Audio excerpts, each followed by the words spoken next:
teikt, cik grūti ir mācīt. Nevar jau teikt, ka grūti būtu mācīt.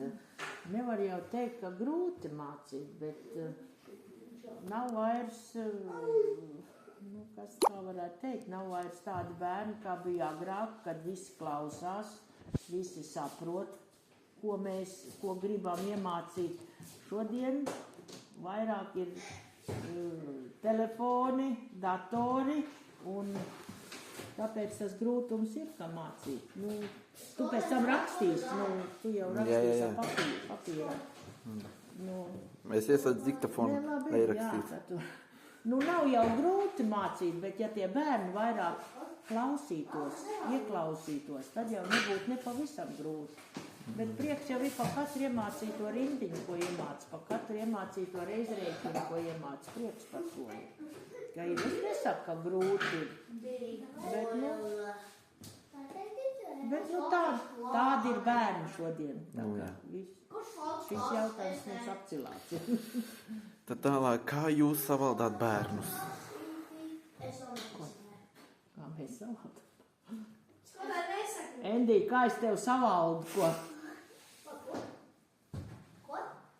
Kā es tev savaldu? Dažreiz vajag uzrāt,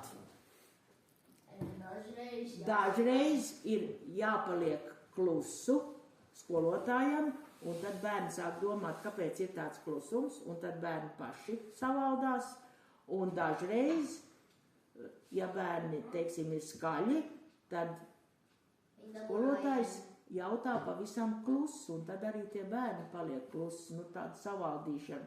Citreiz jau arī ir tas jāuzteic. Citreiz balss ir jāpaceļ, ka ir nekā nevar darīt, ka ir. Par to klusēšanai ģeogrāfijas skolotāji arī tāpat tas dar mums. Tieši tā, es arī tad palieku klusu, ka ir. Un tad arī viņi sāk domāt, kāpēc? Kas paliek klusu, ka ir. Un tā viņi paši saka, tu neredz, ka skolotāji gaida, ka ir. Redz, tad jau viņi paši saprot, kas ir pa lietu, ko viņi ir izdarījuši. Tā, Kā jūs izdomājāt kļūt par skolotāju? Man vispār bija divas tādas profesijas, pa ko es gribēju kļūt. Viena profesija, pirmā no sākuma bija, ka es gribēju tā kā pa daļdārznieks, puķis audzēt, ar daļdārzniecību saistīts. Bet tad es nezinu, tāpēc, ka tur bija jābrauc uz Rīgu mācīties projām, un man nepatika, es negribu braukt nekur. Un tad es izdomāju, ka es iešu pa skolotāju, bet man jau vispār patika. Man patika bērniem darboties, ka ir vidusskolā, ka gājām, tad mēs pionieru nometnē strādājām tajos laikos, ka bija. Patika bērniem, tā kā man cits nekas nav bijis padomā. Es arī plānoju par skolotāju iet. Malac. Es godīgi sakot, es maz citu neko nemāku darīt. Es vienīgi varu iet tantiņām dārus parādīt. Tad tālāk, vai ir grūti būt skolotājiem un kāpēc? Jā, vispār jau šodien ir grūti būt skolotājiem. Jo, kāpēc?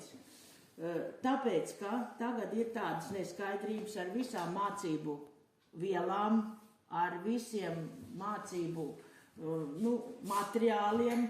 Kādreiz tā nebija. Kādreiz mācību programmas bija visiem bija, noteikti mācību programma, noteikti mācību grāmatiņu vienu. Tagad ir 10 mācību grāmatas, 10 darbu burtnītes, izvēlies no kādas, ko mācīt, ka ir. Bet, tas mērķis jau ir viens, tiem bērniem kaut kas jāiemācīt. Tā kā uzdevums ir viens, un mēs mācāmies. Tad tālāk, vai jūs gribētu mācīt kādu citu priekšmetu un kāpēc? Nē, citu priekšmetu es negribu mācīt, es tikai mazos sākuma skolas, pirmās 4 klases, ka ir, jo es domāju, ka ar lieliem bērniem grūtāk saprasties, ar maziem ir vieglāk saprasties. Tā kā man paliks šitie visi. Tas ir.